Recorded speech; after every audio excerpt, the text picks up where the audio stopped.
এইবার ইতিহাসের পাতায় নাম লেখালেন এই বউ। এই বউ নিজের বিয়ের বরযাত্রী যে গেট সাজানো হয়েছে সেই গেটের তদারকি বা সেই গেটের রক্ষণাবেক্ষণ করার জন্য নিজেই দৌড়ে যেতেছে। বর আসছে বইলে দৌড়ে যেতেছে। দেখেন দৌড়ের সামনে চলে গেছে। কি একটা অবস্থা! ইতিহাসের সাক্ষী হয়ে থাকবে যে নিজের বই নিজের বিয়ের গেট পরিচালনা করছে।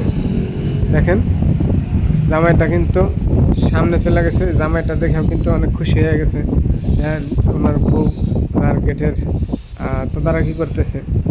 তো এরকম বউ যদি কারো থাকে তাহলে এরকম বিয়ে করতে যদি যান তাহলে অবশ্যই টাকা পয়সার সাথে নিয়ে যাবেন।